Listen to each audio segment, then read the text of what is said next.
அனுசரணை வழங்குவோம். நீங்கள் இலக்கை நோக்கி செல்லுங்கள், நாம் இடர்களை எதிர்கொள்கிறோம். செலிங்கோ லைஃப், வாழ்க்கைக்கான நிரந்தர உறவு. புதிய சிக்னல் ப்ரோ அண்ட் ஜிஞ்சர், முழுமையான வாய் சுகாதாரத்திற்கு.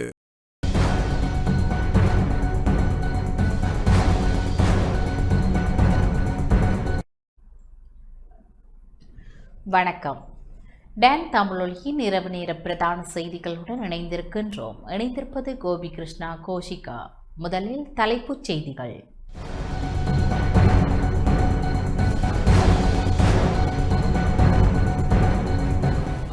யாழ்ப்பாணம் திருவள்ளுவர் பண்பாட்டு மையத்தை நிர்வகிப்பதற்கான நம்பிக்கை நிதிய பொறுப்பு சபையை உருவாக்கும் ஒப்பந்தத்தில் கையெழுத்திடுவதற்கு இணக்கப்பாடு. இந்திய அரசாங்கத்தின் உதவியின் கீழ் செயற்படுத்தப்படும் திட்டங்களில் நிலவும் சிக்கல்கள் குறித்து இந்திய உயர்ஸ்தானிகர் ஆராய்வு. முந்தைய அரசாங்கங்களின் ஆட்சி காலத்தில் ஊழியர் சேமலாப நிதியம் மற்றும் ஊழியர் நம்பிக்கை பொறுப்பு நிதியங்களில் நிதி துஷ்பிரயோகம், மஹிந்த ஜெயசிங்க தெரிவிப்பு. உயர் நீதிமன்ற மேன்முறையீட்டு நீதிமன்ற நீதிபதிகளின் ஓய்வு பெறும் வயதை 2 ஆண்டுகளால் அதிகரிப்பதற்கான யோசனைக்கு அமைச்சரவை அனுமதி. அரசாங்கம் நாட்டை நாளுக்கு நாள் அதல பாதாளத்திற்கு அழைத்துச் சென்று கொண்டிருக்கின்றது என்று எதிர்க்கட்சித் தலைவர் சாடல். நாட்டில் பாதாள உலக குழுக்களின் ஆதிக்கம் மீண்டும் அதிகரித்து வருகின்றது என நாடாளுமன்ற உறுப்பினர் காவிந்த ஜெயவர்தன குற்றச்சாட்டு.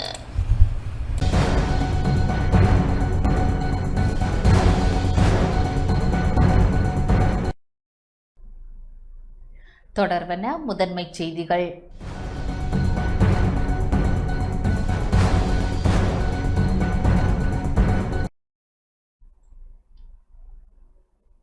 யாழ்ப்பாணம் திருவள்ளுவர் பண்பாட்டு மையத்தை நிர்வகிப்பதற்கான நம்பிக்கை நிதிய பொறுப்பு சபையை உருவாக்கும் ஒப்பந்தத்தில் கையெழுத்திடுவதற்கான இறுதி இணக்கப்பாடு இன்று எட்டப்பட்டுள்ளது.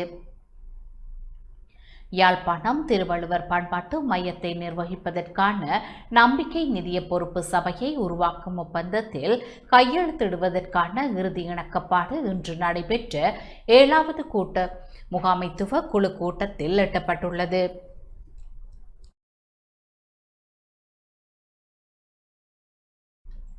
இணைய வழியில் நடைபெற்ற இந்த உயர்மட்ட கூட்டத்தில் புத்த சாசன, சமய மற்றும் கலாச்சார அலுவலர்கள் அமைச்சர் பேராசிரியர் ஹினிதும சுனில் செனவி, இலங்கைக்கான இந்திய தூதுவர் சந்தோஷ்யா, வடக்கு மாகாண ஆளுநர் நவன்னா வேதநாயகன், ஆளுநரின் செயலாளர், யாழ்ப்பாண மாநகர சபை ஆணையாளர், யாழ்ப்பாண மாநகர முதல்வர் மதிவதனி, விவேகானந்த ராசா மற்றும் யாழ்ப்பாணத்திற்கான இந்திய துணை தூதுவர் சாய் முரளி உள்ளிட்டோர் பங்கேற்றனர்.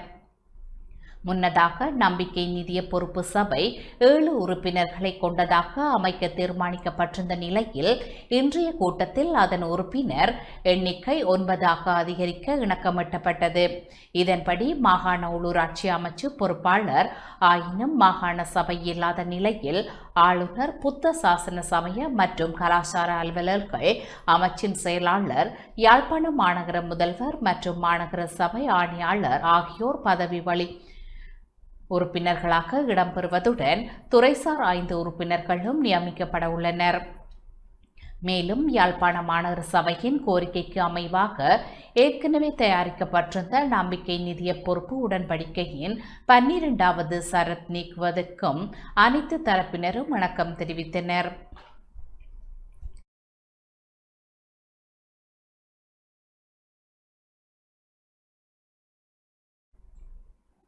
இந்த இணக்கப்பாடுகளின் அடிப்படையில் திருத்தப்பட்ட ஒப்பந்தத்தில் அனைத்து தரப்பினரும் உத்தியோகபூர்வமாக கையெழுத்திடுவதற்கான திகதி விரைவில் அறிவிக்கப்படும் என தெரிவிக்கப்பட்டுள்ளது.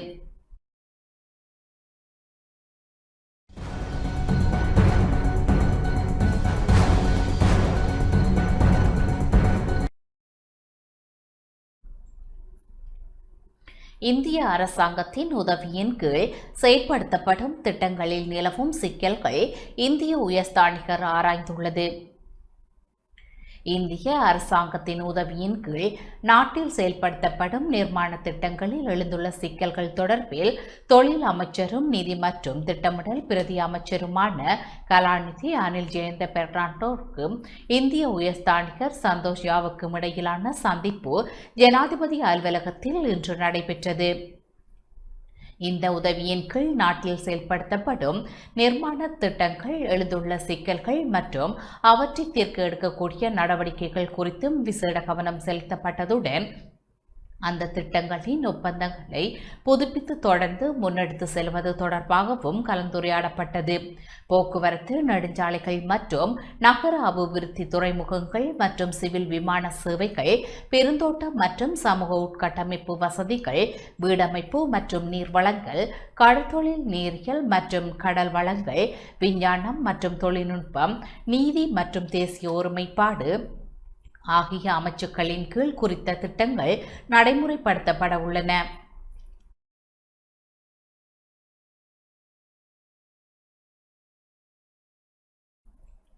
மேலும் டிட்வா அனர்த்தத்தினால் ஏற்பட்ட சேதங்களுக்காக இந்திய அரசாங்கத்தினால் வழங்கப்பட்ட 45 மில்லியன் வழங்கப்பட்ட 450 மில்லியன் அமெரிக்க டாலர் கடன் மற்றும் உதவித்தொகையின் கீழ் நடைமுறைப்படுத்தப்படும் திட்டங்கள் தொடர்பாகவும் இதன்போது கலந்துரையாடப்பட்டன. குறித்த திட்டங்கள் தொடர்பில் ஆராய்வதற்காக ஜனாதிபதி செயலகத்தில் தனிப்பிரிவு ஒன்றை ஸ்தாபிப்பது தொடர்பாகவும் இதன்போது கவனம் செலுத்தப்பட்டது.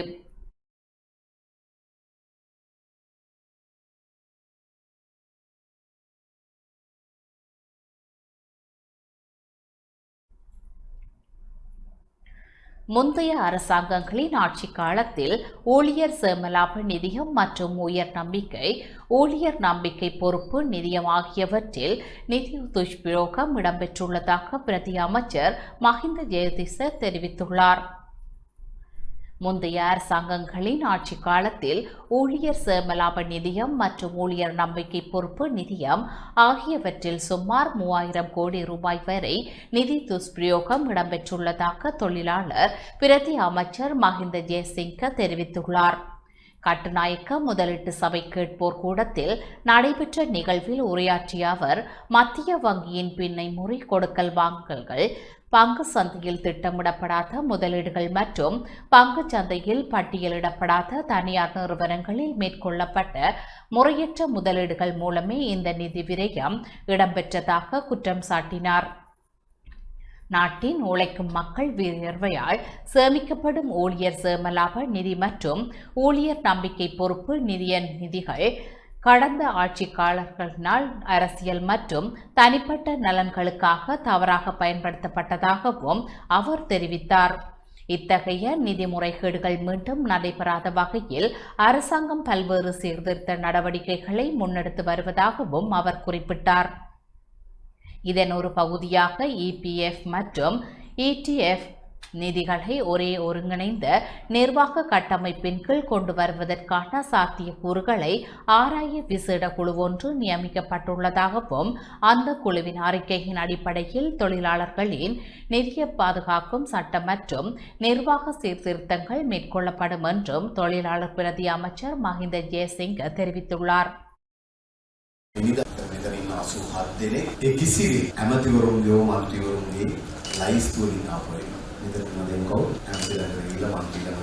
තමන්ගේ පත්වීම ලබා ගන්න කටයුතු කරමු. අදටත් අපි කරන්නේ මේ අතරමැදි உயர் நீதிமன்ற மேன்முறையீட்டு நீதிமன்ற நீதிபதிகளின் ஓய்வு பெறும் வயதை 2 ஆண்டுகளால் அதிகரிப்பதற்கான யோசனைக்கு அமைச்சரவை அனுமதி வழங்கியுள்ளது. இலங்கையின் உயர் நீதிமன்றம், மேன்முறையீட்டு நீதிமன்றம் உள்ளிட்ட நீதிமன்றங்களின் நீதிபதிகளின் ஓய்வு பெறும் வயதை 2 ஆண்டுகளால் அதிகரிப்பதற்கான யோசனைக்கு அமைச்சரவை அனுமதி வழங்கியுள்ளது. இதன்படி குறித்த யோசனை சட்டமா அதிபரின் அனுமதியை பெறுவதற்கு முன்னர் சட்டவரைஞர் திணைக்களத்திற்கு அனுப்பப்பட்டு பின்னர் அரசியலமைப்பு திருத்த நடவடிக்கைகளை முன்னெடுக்கப்பட உள்ளன. இலங்கை அரசியலமைப்பின் 107வது உறுப்புரையின் கீழ் தற்போது உயர் நீதிமன்ற நீதிபதிகளின் கட்டாய ஓய்வு பெறும் வயது 65 ஆக நிர்மாணிக்கப்பட்டுள்ளது. புதிய யோசனையின் அடிப்படையில் அந்த வயதை 67 ஆக அதிகரிக்க திட்டமிடப்பட்டுள்ளது. அதேவேளை மேன்முறையீட்டு நீதிமன்ற நீதிபதிகளின் தற்போதைய ஓய்வு பெறும் வயது 63 ஆக உள்ள நிலையில் அதனை 65 ஆக அதிகரிக்கவும் முன்மொழியப்பட்டுள்ளது. மேலும் உயர் நீதிமன்றம் மற்றும் நீதவான் நீதிமன்ற நீதிபதிகளின் ஓய்வு பெறும் வயது தொடர்பிலும் இணையான யோசனைகள் முன்வைக்கப்பட உள்ளதாக நீதி அமைச்சு தகவல்கள் தெரிவிக்கின்றன. தற்போது உயர் நீதிமன்ற நீதிபதிகளின் ஓய்வு பெறும் வயது 61ஆகவும் மாவட்ட நீதிமன்றம் மற்றும் நீதவான் நீதிமன்ற நீதிபதிகளின் ஓய்வு பெறும் வயது 60ஆகவும் காணப்படுகின்றமை குறிப்பிடத்தக்கது.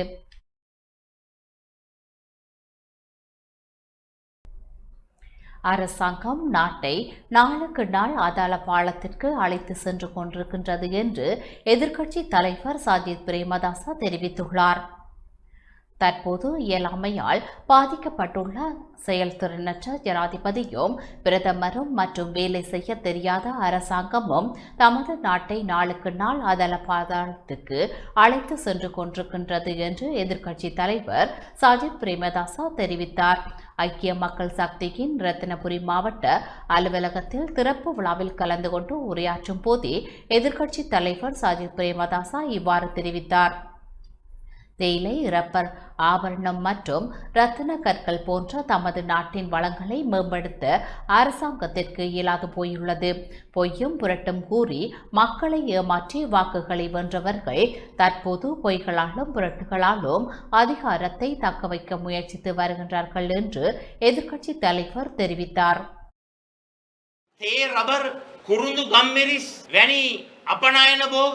தேயிலை, ரப்பர், ஆபரணம் மற்றும் ரத்தின கற்கள் போன்ற நமது நாட்டின் வளங்களை மேம்படுத்த அரசாங்கத்திற்கு இயலாது போயுள்ளது. பொய்யும் புரட்டும் கூறி மக்களை ஏமாற்றி வாக்குகளை வென்றவர்கள் தற்போது பொய்களாலும் புரட்டுகளாலும் அதிகாரத்தை தக்க வைக்க முயற்சித்து வருகின்றனர். நாடாளுமன்றத்தில் ஜேவிபியை சேர்ந்த நாடாளுமன்ற உறுப்பினர் ஒருவர் சட்டத்தரணிகள் சங்கத்தின் தலைவர் ரஜீவ் அமரசூரி அவர்களுக்கு முதலமைச்சர் வேட்பாளரை பெற்றுத் தருவேன் என நான் வாக்களித்துள்ளதாக பிரஸ்தாபித்தார். உயர்நீதிமன்ற நீதியரசர்களின் ஓய்வு பெறும் வயதிலேயே மாற்றுவதற்கு எதிர்ப்பு தெரிவிக்கும் விதமாக அவர் நடந்து கொள்வதாலேயே அந்த வேட்பாளர் பதவியை பெற்றுத் தருவேன் என கூறியுள்ளார். திசை காட்டியின் குறித்த நாடாளுமன்ற உறுப்பினர் நாடாளுமன்றத்தின் நிலையற் கட்டளைகளுக்கு பின்னால் ஒளிந்து கொண்டே இவ்வாறு பொய்களை கூறி வருகின்றார். இவை அனைத்தையும் செய்து கொண்டு நீதிமன்றத்தின் சுயாதீனத்திற்கு மரண அடி கொடுத்து உயர்நீதிமன்ற நீதியரசர்களின் ஓய்வு பெறும் வயதெல்லையை அதிகரிக்க அரசாங்கம் முயற்சித்து வருகிறது. நீதிமன்றங்களின் அதிகாரத்தை அரசாங்கம் பலவந்தமாக தனது கட்டுப்பாட்டுக்குள் கொண்டு வர முற்படுகின்றது. இன்றும் கூட உயர்நீதிமன்றங்களில் வெற்றிடங்கள் காணப்பட்டாலும் அவற்றை நிரப்புவதற்கு இவர்கள் நடவடிக்கை எடுத்த பாடில்லை. ஐக்கிய மக்கள் சக்தி ஒருபோதும் அரசியல் லஞ்சங்களை வழங்கவில்லை. பொய்களால் மக்களை ஏமாற்றி நாட்டை முன்னேற்ற முடியாது. சுதந்திரமான பக்கசார்பற்ற நீதித்துறையை பாதுகாக்கும் நிலைப்பாட்டில் தமது கட்சி உறுதியாக இருக்கிறது. நீதிபதிகளுக்கு அரசியல் அழுத்தம் கொடுத்ததில்லை. மக்களின் முன்னிலையில் உறுதியாக நின்று நீதித்துறைக்காக குரல் கொடுக்கக்கூடிய ஒரே கட்சி ஐக்கிய மக்கள் சக்தியே ஆகும். ජනබලයෙන් ජනතා ආශිර්වාදයෙන් අපේ මාතෘභූමියේ ප්‍රජාතන්ත්‍රවාදය සුරක්ෂිත කරන්නට අපි කැප වෙනවා කියන එක ප්‍රකාශ කරමින්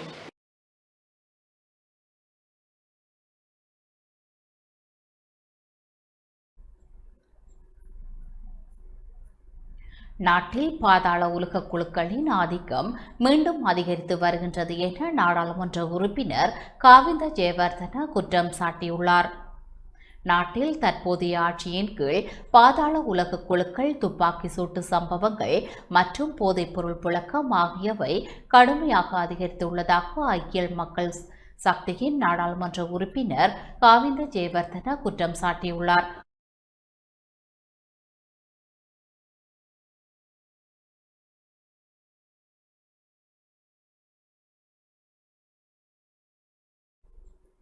ஊடகங்களுக்கு கருத்து தெரிவிக்கும் போதே அவர் இவ்வாறு தெரிவித்தார்.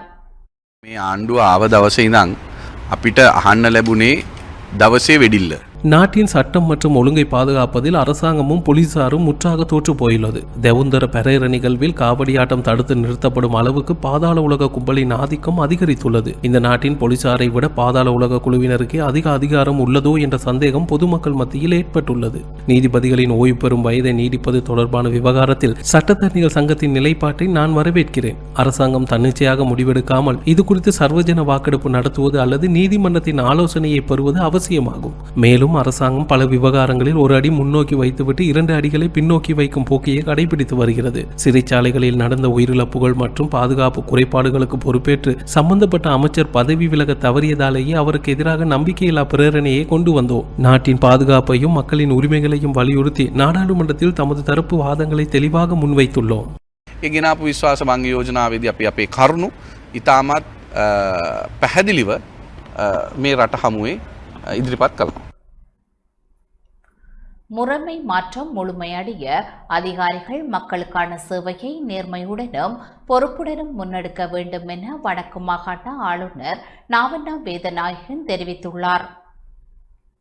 அரசாங்கம் மாறுவதால் மட்டும் முறைமை மாற்றம் முழுமையடையாது என்றும் அரசியல்வாதிகளைப் போலவே அதிகாரிகளும் மாறினால்தான் மக்கள் எதிர்பார்த்த மாற்றம் நடைமுறைக்கு வரும் என்றும் வடக்கு மாகாண ஆளுநர் நாவண்ணா வேதநாயகன் தெரிவித்துள்ளார். சட்டத்தை மதிக்கும் நேர்மைமிகு அரசு சேவை என்ற தொனிப்பொருளில் வடக்கு மாகாண நேர்மை வார அறிமுக நிகழ்வு இன்று யாழ்ப்பாணத்தில் உள்ள வடக்கு மாகாண பிரதம செயலாளர் செயலகத்தில் நடைபெற்றது. இதில் பிரதம விருந்தினராக கலந்து கொண்ட வடக்கு மாகாண ஆளுநர் நாவண்ணா வேதநாயகன் அரசு அதிகாரிகள் மத்தியில் உரையாற்றிய போது அரசியல் மாற்றத்துடன் நிர்வாக மாற்றமும் அவசியம் என வலியுறுத்தினார். அருளகிய போராட்டத்தில் மைய கோரிக்கையான முறைமை மாற்றம் முழுமையடைய அதிகாரிகள் மக்களுக்கான சேவையை நேர்மையுடனும் பொறுப்புடனும் முன்னெடுக்க வேண்டும் என்றும் அவர் குறிப்பிட்டார். நிகழ்வின் ஆரம்பத்தில் தேசிய கொடியும் மாகாண கொடியும் ஏற்றப்பட்டதுடன் நேர்மைக்கான சத்திய பிரமாணமும் உறுதியுரை மரநடுகையும் மற்றும் மரக்கன்று விநியோகம் ஆகியவையும் இடம்பெற்றிருந்தன.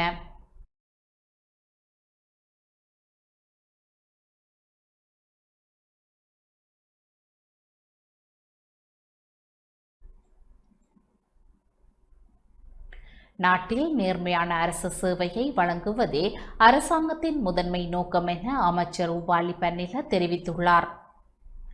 நாட்டில் ஊழல் மற்றும் மோசடிகளுக்கு முற்றுப்புள்ளி வைத்து நேர்மையான அரசு சேவையை வழங்குவதே அரசாங்கத்தின் முதன்மை நோக்கம் என கிராமிய அபிவிருத்தி, சமூக பாதுகாப்பு மற்றும் சமூக வலுவூட்டுகை அமைச்சர் உபாலி பன்னிலக்கே தெரிவித்துள்ளார். களனி பிரதேசத்தில் இடம்பெற்ற நிகழ்வொன்றில் கலந்து கொண்டு கருத்து தெரிவித்த போதே அவர் இவ்வாறு தெரிவித்தார். களனி பிரதேசத்தில் அரசாங்கத்தின் அபிவிருத்தி பணிகள் மிக வேகமாக நடைபெற்று வருகிறது. பிரதேச ஒருங்கிணைப்பு குழுவின் தலைவராக மக்கள் தினத்தை நடத்தி பொதுமக்களின் தனிப்பட்ட மற்றும் பொது பிரச்சனைகளுக்கு உடனடி தீர்வுகளை வழங்க நடவடிக்கை எடுக்கப்பட்டுள்ளது. தற்போதைய அரசாங்கம் ஆட்சிக்கு வந்ததிலிருந்து கிளீன் ஸ்ரீலங்கா, கிராமப்புற வறுமை ஒழிப்பு, டிஜிட்டல் மயமாக்கல் மற்றும் போதைப்பொருள் ஒழிப்பு ஆகியவற்றுக்கு முன்னுரிமை அளித்து வருகிறது. அரசு ஊழியர்களோ அதிகாரிகளோ அல்லது அரசியல்வாதிகளோ பொது சொத்துக்களை தவறாக பயன்படுத்தவோ ஊழல் செய்யவோ நினைக்கக்கூடாது. நாட்டில் ஊழல் மற்றும் மோசடிகளுக்கு முற்றுப்புள்ளி வைத்து மீது அக்கறை கொண்ட நேர்மையான நிர்வாகத்தையும் சமூகத்தையும் உருவாக்குவதே எமது அரசாங்கத்தின் முதன்மை நோக்கமாகும். சமீபத்தில் கொண்டுவரப்பட்ட நம்பிக்கையில்லா தீர்மானத்தின் போது எதிர்க்கட்சியின் 66 உறுப்பினர்களில் 36 பேர் மட்டுமே வருகை தந்திருந்தனர். ரணில் விக்ரமசிங்க மற்றும் நாமல் ராஜபக்ச தரப்பிலிருந்து பலர் வரவில்லை. இதிலிருந்தே எதிர்க்கட்சிகளுக்குள் எந்த ஒரு கொள்கை ரீதியான ஒற்றுமையும் இல்லை என்பது தெளிவாகிறது. கடந்த காலத்தில் நீதிபதிகளுக்கு அச்சுறுத்தல் விடுத்து நீதிமன்ற அமைப்பை பாதித்தவர்களே இன்று ஊடகங்களில் கூச்சலிடுகிறார்கள். தற்போது நாட்டில் சுமார் 11 லட்சம் வழக்குகள் நிலுவையில் உள்ளன. மக்களுக்கு விரைவாக நீதி கிடைக்க வேண்டுமென்றால் அனுபவமிக்க நீதிபதிகளின் சேவை அவசியமாகிறது. மக்களின் இந்த கோரிக்கைகளுக்கு செவிசாய்த்து செயல்படுவதே ஒரு பொறுப்புள்ள அரசாங்கத்தின் கடமையாகும். இலங்கை சட்டத்தரணிகள் சங்கத்தின் தலைவர் மீது ஆளும் நாடாளுமன்ற உறுப்பினர் அசித நுரோஷன் சுமத்தியுள்ள குற்றச்சாட்டுகள் முற்றிலும் அடிப்படையற்றவை என ஐக்கிய மக்கள் சக்தி தெரிவித்துள்ளது. இலங்கை சட்டத்தரணிகள் சங்கத்தின் தலைவர் மீது ஆளும் தேசிய மக்கள் சக்தி நாடாளுமன்ற உறுப்பினர் அசித நுரோஷன் சுமத்தியுள்ள குற்றச்சாட்டுகள் முற்றிலும் அடிப்படையற்றவை மற்றும் அவதூறானவை என ஐக்கிய மக்கள் சக்தி கடுமையாக மறுத்துள்ளது. இது தொடர்பில் அக்கட்சியின் தேசிய அமைப்பாளர் திச அத்நாயக்க ஊடகங்களுக்கு விளக்கமளித்துள்ளார். பார்லிமென்ட் வரப்பிரசாத பாவிச்சு கரலா நாடாளுமன்ற சிறப்புரிமையை பயன்படுத்தி சட்டத்தரணிகள் சங்கத்தின் தலைவர் ராஜீவ் அமரசூரிய மற்றும் ஐக்கிய மக்கள் சக்தியின் தலைவர் சஜித் பிரேமதாச ஆகியோருக்கு இடையே ரகசிய ஒப்பந்தம் இருப்பதாக பரப்பப்படும் பொய் பிரசாரங்களை ஏற்றுக்கொள்ள முடியாது. மேலும் அரசாங்கத்தின் தவறான முடிவுகளை மறைக்கவே இத்தகைய தாக்குதல்கள் நடத்தப்படுகின்றன. உயர்நீதிமன்றம் மற்றும் மேன்முறையீட்டு நீதிமன்ற நீதிபதிகளின் ஓய்வு பெறும் வயதை உயர்த்தும் அரசாங்கத்தின் திட்டத்திற்கு சட்டத்தரணிகள் சங்கம் எதிர்ப்பு தெரிவித்து வருகிறது. இந்நிலையில் பொதுமக்கள், சட்ட வல்லுநர்கள் மற்றும் எதிர்க்கட்சிகளின் எதிர்ப்புகளையும் மீறி அரசாங்கம் தனது நாடாளுமன்ற பலத்தை பயன்படுத்தி இந்த யோசனையை அமைச்சரவையில் சமர்ப்பிக்க முயல்கிறது. நீதிமன்றங்களில் வழக்குகள் குவிந்திருப்பதையும் மனித ஆயுட்காலம் அதிகரித்துள்ளதையும் அரசாங்கம் காரணங்களாக கூறினாலும் அவை பலவீனமான தர்க்கங்களாகும். வழக்கு தாமதங்களை குறைக்க புதிய முறையான வழிமுறைகளையும் நாடாளுமன்ற தெரிவுக்குழுவையும் அமைக்காமல் தங்களுக்கு சாதகமான சூழலை உருவாக்கவே அரசாங்கம் முயல்கிறது. அத்துடன் நாட்டின் 7 ஜனாதிபதி மாளிகைகளும் சுற்றுலா விடுதிகளாக மாற்றப்படும் என அறிவிக்கப்பட்ட போதிலும் தேசிய கணக்காய்வாளர் அலுவலக அறிக்கையின்படி கடந்த ஆண்டில் மட்டும் அவற்றை சீரமைக்கவும் பராமரிக்கவும் 33 மில்லியன் ரூபாய்க்கும் அதிகமாக செலவிடப்பட்டுள்ளது. எனவே மக்கள் மற்றும் சட்ட வல்லுநர்களின் எதிர்ப்பை மதித்து அரசாங்கம் இத்தகைய தவறான முன்னுதாரணமான நடவடிக்கைகளை உடனடியாக கைவிட வேண்டும். පළාත් සභාව ඇති කරනවා කියලා තමන්ගේ ජනමතය නැවත විමසා බලන්න. நாட்டில் தற்போதைய அரசாங்கம் மக்களின் பிரச்சினைகளுக்கு தீர்வு வழங்க தவறி அடக்குமுறையையும் அச்சுறுத்தலையும் மட்டுமே முன்னெடுத்து வருவதாக நாடாளுமன்ற உறுப்பினர் நாமல் ராஜபக்ச குற்றம் சாட்டியுள்ளார். நாட்டில் தற்போதைய அரசாங்கம் அடக்குமுறையையும் அச்சுறுத்தலையும் மட்டுமே கையில் எடுத்துள்ளதை தவிர மக்களின் அடிப்படை தேவைகளை நிறைவேற்ற தவறிவிட்டது என்று ஸ்ரீலங்கா பொதுஜன பெரமுனவின் நாடாளுமன்ற உறுப்பினர் நாமல் ராஜபக்ச தெரிவித்துள்ளார். பாதுக்க பகுதியில் நடைபெற்ற மக்கள் சந்திப்பில் கலந்து கொண்டு உரையாற்றும் போதே அவர் இதனை தெரிவித்தார். இன்று நாட்டின் தொழிலதிபர்கள், வியாபாரிகள் மற்றும் பொதுமக்கள் மீது எல்லை மீறிய வரிச்சுமை சுமத்தப்பட்டுள்ளது. மக்கள் செலுத்தும் வரிப்பணத்திற்கு ஏற்ப கல்வி, சுகாதாரம் அல்லது அடிப்படை வசதிகள் மேம்படுத்தப்படவில்லை. அரசாங்கத்தின் கணக்குகளிலிருந்து பில்லியன் கணக்கிலான நிதிகள் தவறான கணக்குகளுக்கு மாற்றப்படுவதும் ஹேக்கர்கள் நுழைந்து பணத்தை கொள்ளையடிப்பதும் தொடர்கிறது. இதற்கு நிதியமைச்சும் மத்திய வங்கியும் பொறுப்பேற்காமல் ஒன்றின் மீது ஒன்று குற்றம் சாட்டிக் கொண்டிருக்கின்றன. இந்த இழப்புகள் அனைத்தும் மக்கள் மீதே சுமத்தப்படுகின்றன. எதிர்க்கட்சியை அடக்குவதிலேயே பாதுகாப்பு தரப்பு கவனம் செலுத்துகிறது. இதனால் நாட்டில் குற்றச்செயல்களும் துப்பாக்கி சூட்டு சம்பவங்களும் அதிகரித்துள்ளன. கடந்த 30 வருட யுத்த காலத்தில் கூட நிறுத்தப்படாத கலாசார பெராராக்கள் மற்றும் காவடி ஊர்வலங்களுக்கு இன்று பாதுகாப்பு வழங்க முடியாமல் போலீசார் தடை விதிக்கின்றனர். நாட்டில் சட்டமும் ஒழுங்கும் முற்றாக சீர்குலைந்து பாதாள உலக குழுக்களின் கரங்களை ஓங்கியுள்ளன. தொழிற்சாலைகள் மூடப்பட்டு ஆயிரக்கணக்கான வேலை வாய்ப்புகள் பறிபோயுள்ளன. அரிசி மற்றும் அத்தியாவசிய பொருட்களின் விலையை தீர்மானிக்கும் அதிகாரத்தை வெளிநாட்டு வியாபாரிகளிடம் அரசாங்கம் ஒப்படைத்துவிட்டது. இதனால் விவசாயிகளும் நுகர்வோரும் கடுமையாக பாதிப்புக்கு உள்ளாகியுள்ளனர். எனவே இந்த ஜனநாயக விரோத மற்றும் மக்கள் விரோத ஆட்சிக்கு எதிராக கிராம மட்டத்தில் அனைத்து தரப்பினரும் ஒன்று திரண்டு பலமானதொரு அரசியல் சக்தியாக உருவெடுக்க வேண்டும்.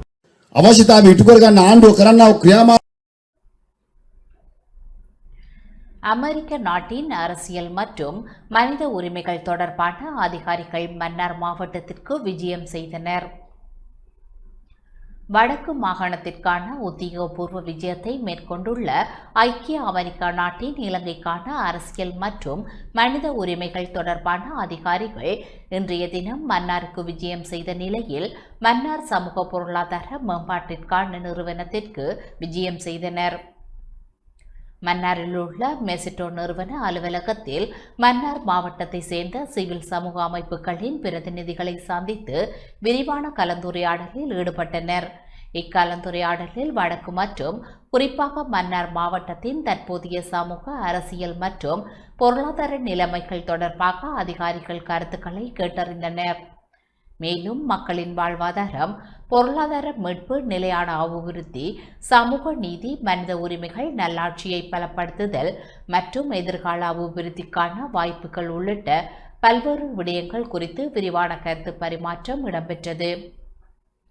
அதேவேளை தற்போதைய சூழலில் வடக்கு மக்களும் சிவில் சமூக அமைப்புகளும் எதிர்கொள்ளும் முக்கிய சவால்கள் நில உரிமைகள், வாழ்வாதார பாதுகாப்பு, இளைஞர்களின் பங்கேற்பு, பெண்களின் பங்கேற்பு, சமூக ஒற்றுமை, நல்லிணக்கம், மனித உரிமைகள், பாதுகாப்பு மற்றும் ஜனநாயக பங்கேற்பு தொடர்பான பல்வேறு கருத்துக்கள் சிவில் சமூக பிரதிநிதிகளால் முன்னெடுக்கப்பட்டன. சிவில் சமூக அமைப்புகளின் பிரதிநிதிகள் தங்களது துறைசார் அனுபவங்கள், பணிகளில் இருந்து பெற்றுள்ள தகவல்கள் மற்றும் மக்களின் தேவைகளை நேரடியாக பிரதிபலிக்கும் பரிந்துரைகளை பகிர்ந்து கொண்டனர்.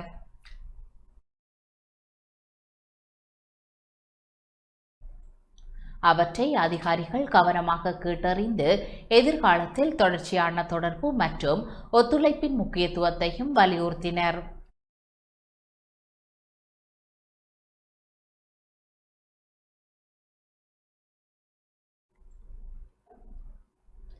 காணி விடுவிப்பு தொடர்பில் மயிலிட்டி மக்களுடன் சிறிதர எம்பி கலந்துரையாடியுள்ளார்.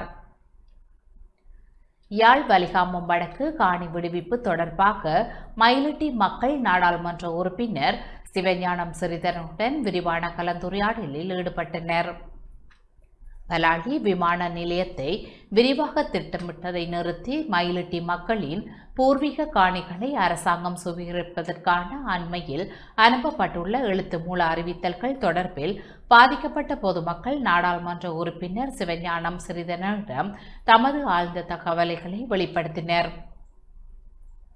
பல தலைமுறைகளாக தாம் வாழ்ந்து வந்த பூர்வீக காணிகளே தங்களது வாழ்வாதாரம், அடையாளம் மற்றும் வரலாற்று பாரம்பரியம் என்றும் அவற்றை எந்த விதத்திலும் இழக்க தயாரில்லை எனவும் அதற்கு மாற்றாக வேறு காணிகளையோ அல்லது நஷ்ட ஈட்டுத் தொகையையோ வழங்கும் எந்த திட்டத்தையும் தாங்கள் ஏற்றுக்கொள்ள தயாரில்லை என்பதையும் உறுதிபட தெரிவித்துள்ளனர். காணி சுவீகரிப்புக்கு எதிராக நீண்ட காலமாக ஜனநாயக மற்றும் சட்ட ரீதியான போராட்டங்களை முன்னெடுத்து வருகின்ற நிலையிலும் மீண்டும் காணிகளை பறிக்கும் நடவடிக்கைகளை தீவிரப்படுத்துவது பெரும் அநீதியாகும் என குறிப்பிட்ட அவர்கள் இவ்விடயத்தில் நிர்வாக ரீதியான நடவடிக்கைகளை முன்னெடுத்து தங்களது உரிமைகளை பாதுகாக்க வேண்டும் என நாடாளுமன்ற உறுப்பினரிடம் வலியுறுத்தினர். அத்துடன் மயிலிட்டி மக்களின் நியாயமான கோரிக்கைகள் மற்றும் நீண்ட காலமாக தீர்வு காணப்படாத காணி பிரச்சினைகள் குறித்து ஜனாதிபதியுடன் அவசர சந்திப்பொன்றை ஏற்பாடு செய்து தருமாறு வேண்டுகோள் விடுத்துள்ளனர்.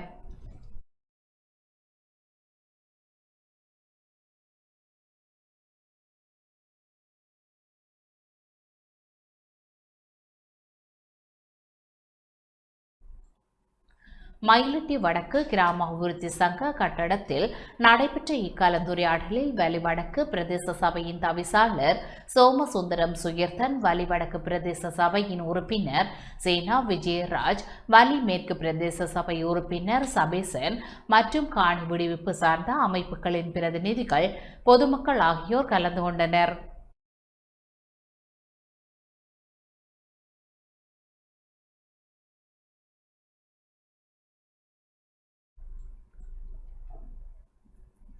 ஜனாதிபதிக்கும் இலங்கை கிரிக்கெட் மறுசீரமைப்பு குழுவுக்கும் இடையில் சந்திப்பு இடம்பெற்றுள்ளது. ஜனாதிபதி அனுரகுமார திசாநாயக்கவுக்கும் இலங்கை கிரிக்கெட் மறுசீரமைப்பு குழுவிற்கும் இடையிலான சந்திப்பொன்று இன்று பிற்பகல் ஜனாதிபதி அலுவலகத்தில் நடைபெற்றது.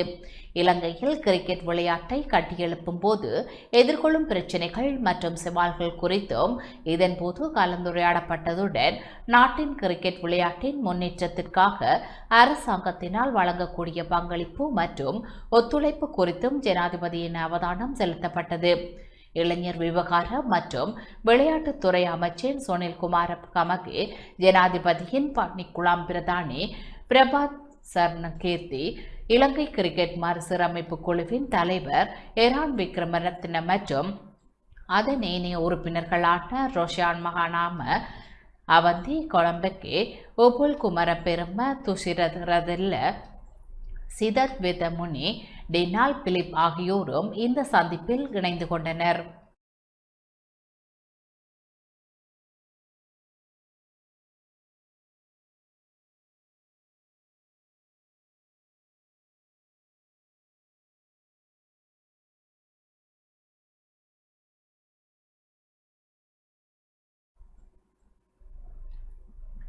சொல்லின் செல்வர் மறைந்த செல்லையா ராஜதுரையின் இரங்கல் அஞ்சலி நிகழ்வு மட்டக்களப்பு மாநகர சபையில் நடைபெற்றது. மட்டக்களப்பு மாநகர சபையின் முதலாவது முதல்வரும் முன்னாள் இந்து கலாச்சார மற்றும் பிரதேச அபிவிருத்தி அமைச்சரும் சொல்லின் செல்வர் மறைந்த செல்லையா ராஜதுரையின் பிறந்த நாள் நிகழ்வு இரங்கல் அஞ்சலியும் இன்று மட்டக்களப்பு மாநகர சபையில் நடைபெற்றது. மட்டக்களப்பு மாநகர சபையினால் ஏற்பாடு செய்யப்பட்டு முன்னாள் பிரதி முதல்வர் கானா சத்தியசீலனின் ஒழுங்கமைப்பில் நடைபெற்ற நிகழ்வு மாநகர சபையின் முதல்வர் சிவம் பாக்கியநாதன் தலைமையில் இடம்பெற்றது. அன்னாரது அஸ்தி மற்றும் உருவப்படத்திற்கு மாநகர முதல்வரினால் மாலை அணிவிக்கப்பட்டதை தொடர்ந்து ஈகைச்சுடர் ஏற்றப்பட்டு மலரஞ்சலி செலுத்தப்பட்டது.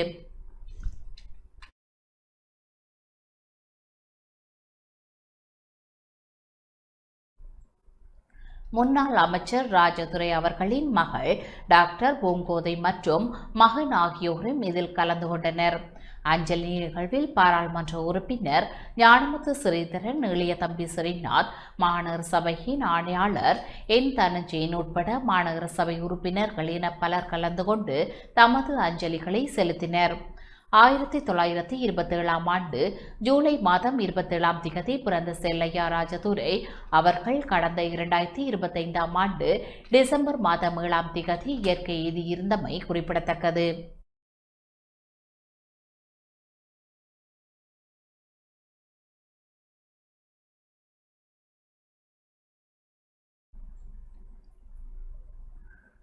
நிதி மோசடி தொடர்பில் கைது செய்யப்பட்டு விளக்கமறியலில் வைக்கப்பட்டிருந்த முன்னாள் அமைச்சர் சாந்த பண்டாரவின் புதல்வர் உள்ளிட்ட 5 பிணையில் விடுவிக்கப்பட்டனர். நிதி மோசடி சம்பவம் தொடர்பில் கைது செய்யப்பட்டு விளக்கமறியலில் வைக்கப்பட்டிருந்த முன்னாள் அமைச்சர் சாந்த பண்டாரவின் புதல்வரான அனுர ஜனாதிபதி பண்டாரன் உள்ளிட்ட 5 சந்தேக நபர்களையும் பிணையில் செல்ல நீதிமன்றம் அனுமதி வழங்கியுள்ளது. சந்தேக நபர்களை இன்று கோட்டை நீதவான் நீதிமன்றத்தில் ஆஜர்படுத்திய போதே இந்த உத்தரவு பிறப்பிக்கப்பட்டுள்ளது.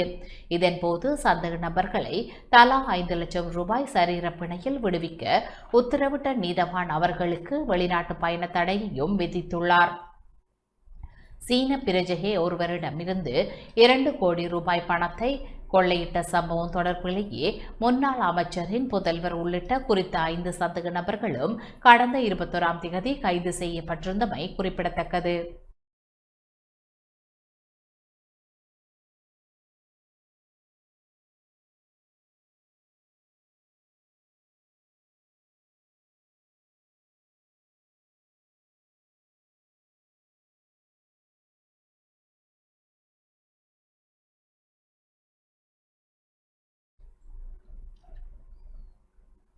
வவுனியாவில் உக்லாங்குளம் வீதி புனரமைப்பு பணிகள் ஆரம்பித்து வைக்கப்பட்டது. மறுமலர்ச்சிக்கான வழி தேசிய திட்டத்தின் கீழ் வவுனியா உக்லாங்குளம் திருச்செந்தூரன் மேல் வீதியை கான்கிரீட் இட்டு புனரமைக்கும் பணிகள் கூட்டுறவு அபிவிருத்தி பிரதி அமைச்சர் உபாலி சமரசிங்க தலைமையில் இன்று ஆரம்பித்து வைக்கப்பட்டது. மாகாண சபைகள், நெடுஞ்சாலைகள், போக்குவரத்து மற்றும் நகர அபிவிருத்தி அமைச்சின் நிதி ஒதுக்கீட்டின் கீழ் இவ்வீதியின் புனரமைப்பு பணிகள் ஆரம்பிக்கப்பட்டன. 1.25 கிலோமீட்டர் நீளமுடைய இவ்வீதி மிகவும் மோசமடைந்த நிலையில் காணப்பட்ட நிலையில் 53.2 மில்லியன் ரூபாய் ஒதுக்கீட்டு 3 மாத காலப்பகுதிக்குள் பணிகளை நிறைவு செய்ய திட்டமிடப்பட்டுள்ளது.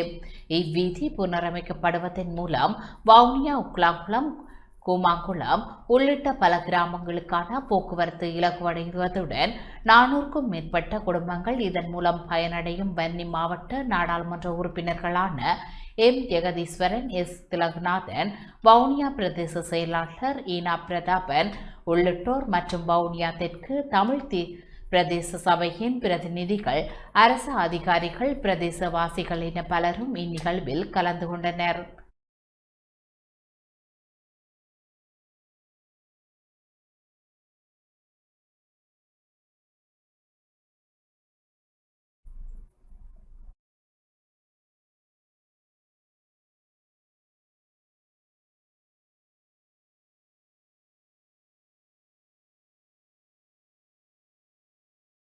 நமது தேசிய மக்கள் சக்தி அரசாங்கத்தினை இலகுவாக வீழ்ச்சி விடலாம் என்று இங்க பார்த்தீர்கள் என்று சொன்னால், நாமல் ராஜபக்சவின் உத்தரவுக்கு தலையாட்டுகின்ற பொம்மை போன்று செயற்படுகின்றார் சஜித் பிரேமதாசா. ஏனென்று சொன்னால், இங்க பார்த்தீர்கள் என்று சொன்னால், கடந்த காலங்களிலே சஜித் பிரேமதாசா தன்னுடைய அரசியல் மேடைகளிலே ரணில் விக்ரமசிங்கவை மிகவும் கடுமையாக விமர்சித்திருந்தார். குறிப்பாக மத்திய வங்கி புனைமுடி தொடர்பாக இவர்களுடன் எந்த காலத்திலே நாம் கூட்டு வைக்கப் போவதில்லை என்று கூறியிருந்தார். உண்மையிலே வேடிக்கையாக இருக்கின்றது. இவர்கள் நினைக்கின்றார்கள் மக்கள் ஏதோ பேசாம அடந்தைகள் அல்லது அறிவிலிகள் புத்தியற்றவர்கள் என்று நினைக்கின்றார்கள், ஞாபக மறதி உள்ளவர்கள் என்று நினைக்கின்றார்கள். ஆனால் மக்கள் அனைத்தையும் ஞாபகத்தில் வைத்திருக்கின்றார்கள். இவர்களுடைய பித்தலாட்டம் நிச்சயமாக மக்களிடம் எடுபட போவதில்லை. தேசிய மக்கள் சக்தியின் மக்கள் பலம் என்பது தொடர்ச்சியாக அதிகரித்து வந்து கொண்டே இருக்கின்றது. குறிப்பாக கூறப்படால் அண்மையிலே இடம்பெற்ற ஒரு கருத்து கணிப்பு கூட எங்களது கௌரவ ஜனாதிபதி அனுகுமார திசாநாயக்காவுக்கு கிட்டத்தட்ட 75% மக்கள் ஆதரவாக இருக்கின்றார்கள் என்று கூறப்பட்டது. எனவே இதையிட்டு நாங்கள் அழைத்துக் கொள்ளப் போவதில்லை. இவர்களுடைய நாடகம் அரங்கேறப் போவதில்லை. வெறுமனே ஒரு ஊடகங்களுக்கு வழங்குகின்ற போலியான மக்களை ஏமாற்றக்கூடிய வகையிலான முயற்சிகளை இவர்களால் செய்ய முடியுமே ஒழிய கீழ்மட்டத்திலே கிராம மட்டங்களிலே இருந்து எங்களுடைய ஆதரவு, எங்களுடைய கட்சிக்குரிய ஆதரவு தொடர்ச்சியாக அதிகரித்து வந்து கொண்டிருக்கின்றது. அவையை நாங்கள் நேராக காணக்கூடியதாக இருக்கின்றது. இவர்களுடைய இந்த சலசலப்புக்கு அஞ்சப் போவதில்லை. நாங்கள் பனங்காட்டு நரி போன்றவர்கள். அரச சேவையில் வெளிப்படைத்தன்மையை மேம்படுத்துவதன் மூலமே ஊழலற்ற பொறுப்புணர்வு மிக்க நிர்வாக கட்டமைப்பை உருவாக்க முடியும் என யாழ்ப்பாண மாவட்ட அரசாங்க அதிபர் மர்தலிங்கம் பிரதீபன் தெரிவித்துள்ளார். நேர்மையான கலாச்சாரம் தூய்மையான இலங்கை தேசிய செயல்பாட்டின் கீழ் அரச சேவையில் நேர்மை மற்றும் வெளிப்படைத்தன்மையை வலுப்படுத்தும் நோக்கில் யாழ்ப்பாண மாவட்ட செயலக உத்தியோகத்தர்களுக்கான நேர்மை உறுதிமொழி நிகழ்வு இன்று காலை யாழ்ப்பாணம் மாவட்ட செயலக கேட்போர் கூடத்தில் நடைபெற்றது. நிகழ்வில் யாழ்ப்பாண மாவட்ட அரசாங்க அதிபர் மர்தலிங்கம் பிரதீபன் கலந்து கொண்டு அரச உத்தியோகத்தர்கள் நேர்மை, பொறுப்புணர்வு மற்றும் சேவை மனப்பான்மையுடன் பணியாற்ற வேண்டியதன் அவசியத்தை வலியுறுத்தியுள்ளார். அரசு சேவையின் திறன், வினைத்திறன் மற்றும் வெளிப்படைத்தன்மையை மேம்படுத்துவதன் மூலமே ஊழலற்ற பொறுப்புணர்வு மிக்க நிர்வாக கட்டமைப்பை உருவாக்க முடியும் என்றும் ஒவ்வொரு அரச உத்தியோகத்தரும் தமது கடமைகளை நேர்மையுடனும் அர்ப்பணிப்புடனும் நிறைவேற்றி பொதுமக்களின் நம்பிக்கையை வலுப்படுத்த வேண்டும் என்றும் அரசாங்க அதிபர் வலியுறுத்தினார். மேலும் தேசிய நேர்மை வாரத்தை ஒரு நினைவு வாரமாக மட்டுமன்றி அரச சேவையில் நிலையான நேர்மை கலாச்சாரத்தை உருவாக்கும் நீண்ட கால மாற்றத்திற்கான முக்கிய அணுகுமுறையாக கருதி செயல்பட வேண்டும் எனவும் அவர் அழைப்பு விடுத்தார்.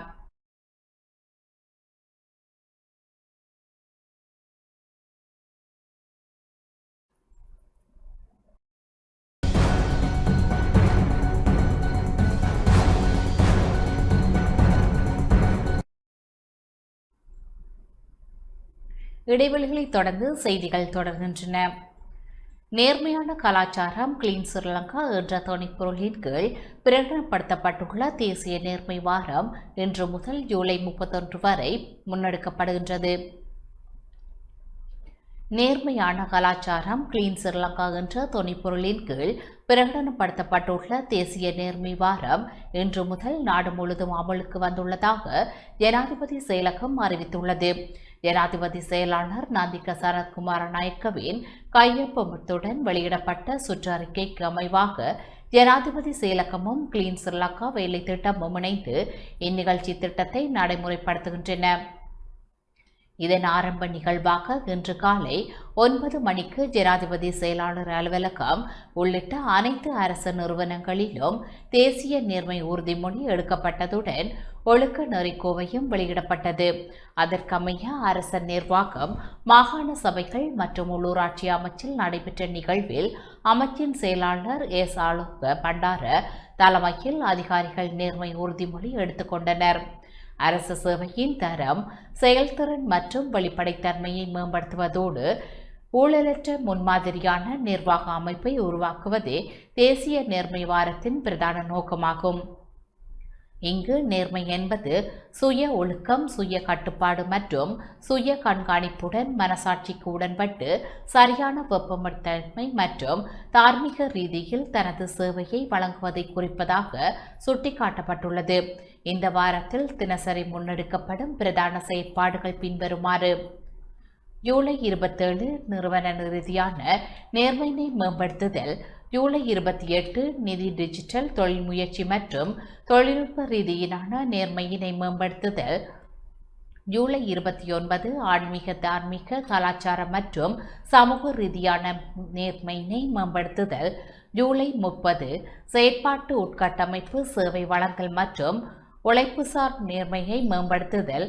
ஜூலை 31 சுற்றுச்சூழல், வள முகாமைத்துவம், கிராமிய மற்றும் சமூக வலுவூட்டல் நேர்மை மேம்படுத்துதல்.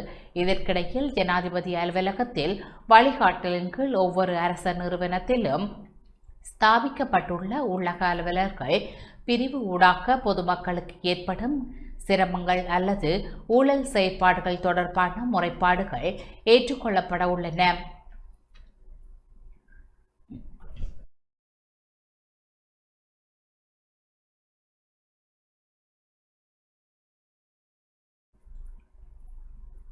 பொதுமக்கள் ஞாசு குறியீடுகள், மின்னஞ்சல் கடிதங்கள், தொலைபேசி அழைப்புகள் அல்லது வலைத்தள செய்திகள் ஊடாக தமது முறைப்பாடுகளை சமர்ப்பிக்கலாம்.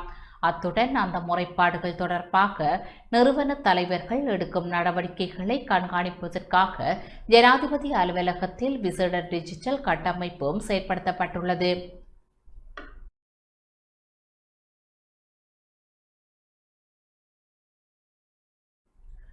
ஜூலை 31ஆம் திகதியுடன் நிறைவடையும் இத்தேசிய நேர்மை வாரத்தை தொடர்ந்து எதிர்வரும் டிசம்பர் 31ஆம் திகதி வரை இத்திட்டம் அனைத்து அரசு மற்றும் அரசு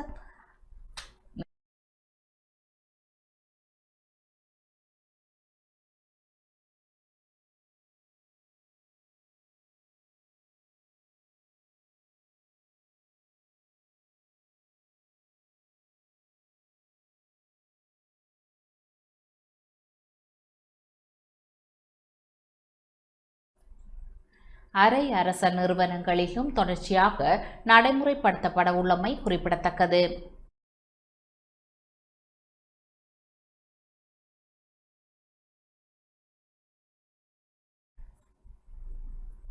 அரசாங்கத்தினால் நடைமுறைப்படுத்தப்படும் தேசிய நேர்மையான வாரத்தின் ஆரம்ப நாளை முன்னிட்டு சப்ரமுவ மாகாண அரசு அதிகாரிகளின் உறுதிமொழி நிகழ்வு இன்று சப்ரமுவ மாகாண சபை வளாகத்தில் நடைபெற்றது. மக்களின் உரிமைகளை பாதுகாத்து சட்டத்திற்கு அமைவாக செயல்பட்டு நேர்மையான பொது சேவையொன்றை கட்டியெழுப்பும் நோக்கில் இந்த உறுதிமொழி நிகழ்வு ஏற்பாடு செய்யப்பட்டது. சப்ரமுவ மாகாண ஆளுநர் சம்பா ஜானகி ராஜஸ்ன தலைமையில் நடைபெற்ற இந்த நிகழ்வில் சப்ரமுவ மாகாண சபையின் அனைத்து ஊழியர்களும் நேர்மையான பொது சேவைக்கான உறுதிமொழியை ஏற்றுக்கொண்டனர். நிகழ்வில் சப்ரமுவ மாகாண பிரதம செயலாளர் உபாலி ஜெயசேகர உள்ளிட்ட அரசு அதிகாரிகளும் கலந்து கொண்டனர்.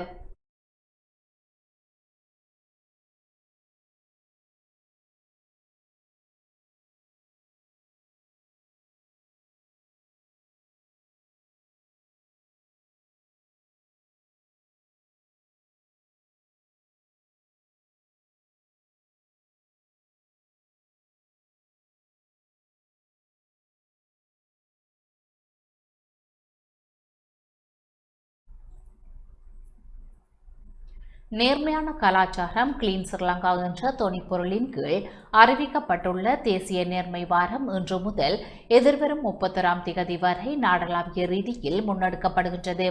ஜனாதிபதி அலுவலகமும் கிளீன் ஸ்ரீலங்கா நிகழ்ச்சி திட்டமும் இணைந்து இந்த வேலை திட்டத்தை நடைமுறைப்படுத்துகின்றன. இதன் ஆரம்ப நிகழ்வாக நாடு முழுவதும் உள்ள அரசு அமைச்சுக்கள், திணைக்களங்கள் மற்றும் அரசு நிறுவனங்களில் பணியாற்றும் உத்தியோகத்தர்கள் தேசிய நேர்மை சத்திய பிரமாண உறுதிமொழியை இன்று எடுத்துக்கொண்டனர். அதேபோன்று கிளிநொச்சி மாவட்ட செயலகத்திலும் மாவட்ட செயலாளர் தலைமையில் அதிகாரிகள் மற்றும் ஊழியர்கள் கலந்து கொண்டு தேசிய நேர்மை உறுதிமொழியை எடுத்துக்கொண்டனர். ஊழல், லஞ்சம் மற்றும் முறைகேடுகளற்ற வெளிப்படையான மற்றும் பொறுப்புணர்வு மிக்க அரசு சேவையை உறுதிப்படுத்தும் நோக்கில் இந்த நேர்மை வார நிகழ்ச்சிகள் எதிர்வரும் 31ஆம் திகதி வரை தொடர உள்ளன. ஒவ்வொரு நாளும் தனித்தனி கருப்பொருளின் கீழ் முன்னெடுக்கப்பட உள்ளது. அதன் அடிப்படையில் நாளை நிதி, டிஜிட்டல் தொழில்நுட்ப முயற்சி மற்றும் தொழில்நுட்ப நேர்மை, ஜூலை 29 ஆன்மீக, தார்மீக, கலாச்சார மற்றும் சமூக நேர்மை, ஜூலை 30 செயற்பாட்டு உட்கட்டமைப்பு, சேவை வழங்கல் மற்றும் உழைப்புசார் நேர்மை.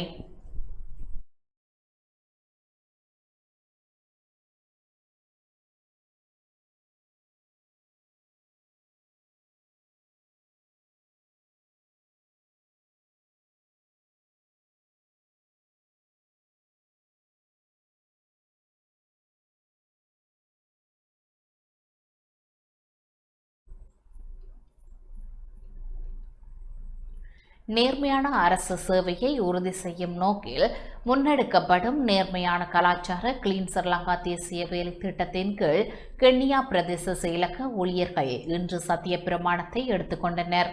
அரசாங்கத்தினால் 2026 ஜூலை 27 முதல் ஜூலை 31 வரை நேர்மை வாரமாக பிரகடனப்படுத்தப்பட்டுள்ளது. நிறுவன ரீதியாக நேர்மையை மேம்படுத்தும் சிறப்பு நாளாக இன்றைய தினமும் கடைபிடிக்கப்பட்டது. கென்னியா பிரதேச செயலாளர் MMM ஹனி தலைமையில் நடைபெற்ற நிகழ்வில் பிரதேச செயலக உத்தியோகத்தர்கள் மற்றும் ஊழியர்கள் கலந்து கொண்டு உறுதிமொழி எடுத்துக்கொண்டனர்.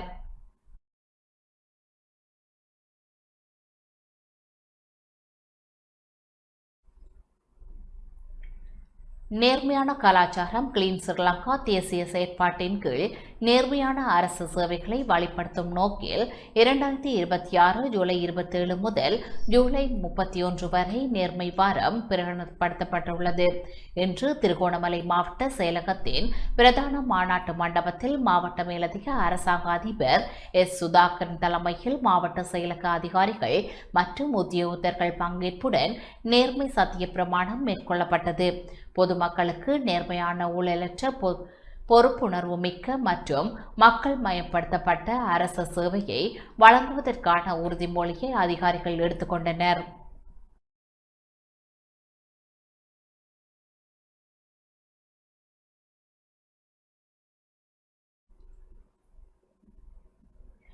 நேர்மை கலாச்சாரம் கிளீன் ஸ்ரீலங்கா என்னும் தேசிய வேலை திட்டத்தின் கீழ் சத்திய பிரமாணம் ஏற்கும் நிகழ்வு அம்பாறை ஆலியடிவெம்பு பிரதேச செயலகத்தில் இன்று நடைபெற்றது.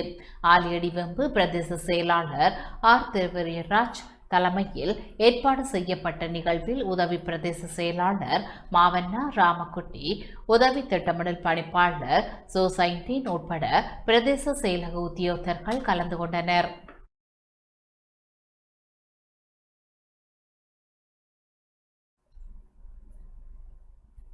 அரசாங்கத்தினால் நடைமுறைப்படுத்தப்படும் தேசிய நேர்மையான வாரத்தின் ஆரம்ப நாளான இன்று நுவரெலியா மாவட்ட செயலாளர் துசாரி தென்னக்கோன் தலைமையில் காலை நுவரெலியா மாவட்ட செயலகத்தில் நடைபெற்றது. ஜனாதிபதி செயலகம், கிளீன் ஸ்ரீலங்கா செயலகம் ஆகியவற்றினால் இந்நிகழ்வு நடைமுறைப்படுத்தப்படும் இத்திட்டத்தின் செயற்பாடுகள் குறித்து இதன்போது விளக்கம் அளிக்கப்பட்டது. தேசிய கீதம் பாடப்பட்டதைத் தொடர்ந்து தொனிப்பொருளுக்கிணங்க சகல ஊழியர்களும் சத்திய பிரமாணம் செய்து கொண்டனர்.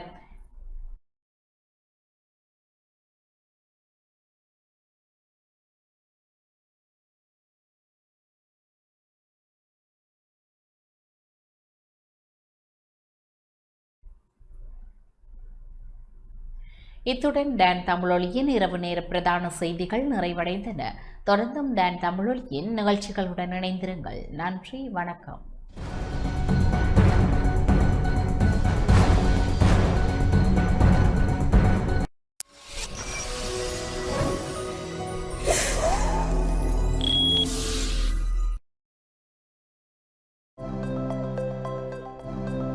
அனுசரணை வழங்கியோர். நீங்கள் இலக்கை நோக்கி செல்லுங்கள், நாம் இடர்களை எதிர்கொள்கிறோம். செலிங்கோ லைஃப், வாழ்க்கைக்கான நிரந்தர உறவு. புதிய சிக்னல் ப்ரோ அண்ட் ஜிஞ்சர், முழுமையான வாய் சுகாதாரத்திற்கு.